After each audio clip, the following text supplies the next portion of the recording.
Greetings and welcome to Iraq in 7 Minutes. I'm Eric, and joining me after a well-deserved vacation is Omar, editor of Epic's Iraq Report, Isham. Greetings, Omar. Hi, Eric. It's good to be back. It's good to have you back.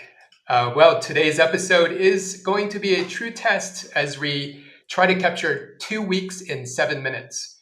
Here's a recap of some of the top stories.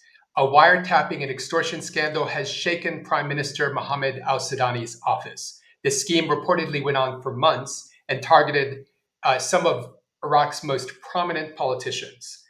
7 suspects have been arrested so far, including one of the Prime Minister's administrative aides. And remarkably, there are reports that the acting head of Iraq's National Intelligence Service may have also been involved. In late August, a major joint U.S. Iraqi operation was carried out against ISIS in Anbar province. According to U.S. Central Command, 16 ISIS militants were killed, including some leaders. Omar, how does that compare to anti-ISIS operations over the past few months? It is quite significant in its scale, in the fact that there were about 200 troops from the US and Iraq working jointly on this operation, which involved air assault operations and airstrikes, as well as in the number of ISIS militants who were killed, and many of them were senior members. So that's quite unusual.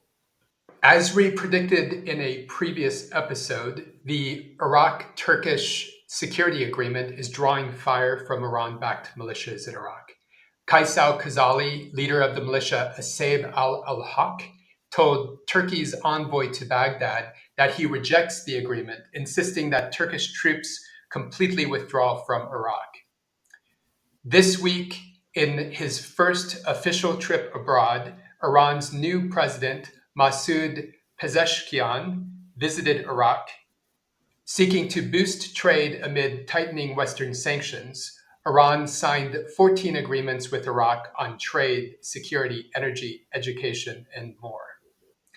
Incredibly, a Baghdad court has sentenced Mohammed Naim, an advisor to former Prime Minister Kadhimi, to 7 years in prison in absentia for writing an article on federalism deemed offensive to some communities in central and southern Iraq.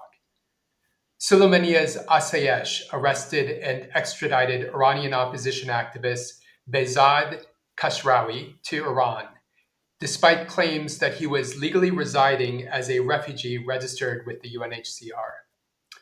And between August 30th and September 10th, the explosions of 5 IEDs and remnants of war in Najaf, Anbar, Nineveh, Kirkuk, and Baghdad killed at least 9 Iraqis, including 3 children, and wounded at least 6 others.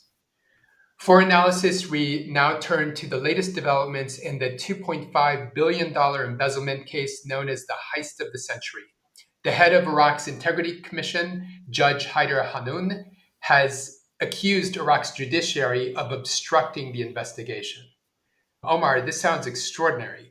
Can you give us a quick refresher on the case and explain the specifics of the Integrity Commission's accusation? And what does this say about the broader fight against corruption in Iraq? Sure. The corruption story became public around the time Prime Minister Sudani's government took office, and it was revealed that a group of shell companies with strong political backers managed to cash fraudulent checks, hundreds of fraudulent checks, to acquire money that was held in government accounts. These are tax deposits made by foreign companies to the tune of almost 4 trillion Iraqi dinars, more than $2.5 billion. And this has been a significant challenge for Prime Minister Sudani's government, how to bring the perpetrators to justice and retrieve all that stolen funds. And in recent weeks, the prime suspect in the case, a businessman named Noor Zuhair, has been missing. Court dates. He's reportedly has fled the country and is in Lebanon. So there's a lot of public frustration, a lot of public dissatisfaction with how the government has been managed things, a lot of finger pointing going around. The interesting things that happened over the last week or so is that there were audio recordings that surfaced that implicate the head of the Integrity Commission, Haider Hanoun, of abusing his office to acquire land and other forms of personal gain, of enriching himself through his office.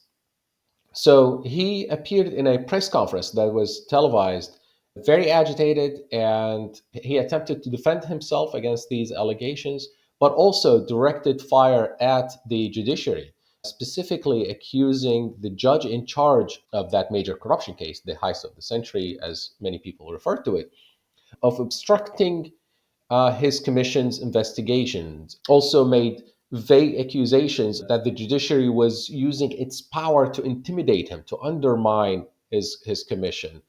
He said, for example, that the judiciary has, that specifically the court in charge of the investigation has deliberately made case documents disappear. Also argued that the court is treating the 114 fraud cases involved here.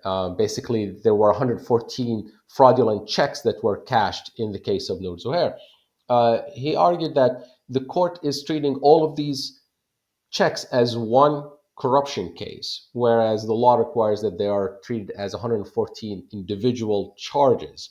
And basically, the implication is that if you lump them into one case, then if you find a loophole in one, then you can dismiss all charges. So these are serious accusations that senior judges, people high in the chain of command of Iraq's judiciary, are trying to cover up the corruption and let the perpetrators get away with it. Uh, the problem is in Iraq's highly politicized system of appointment, it's difficult to tell who's really the good side here, and are we witnessing a fight between someone who's trying to expose the truth and someone who's trying to hide it, or are we really watching two sides that are both corrupt, that are trying to deflect the blame and bury the truth altogether? It's going to be difficult to find out. It's going to take time to find out, but we're certainly going to keep an eye on this. Wow.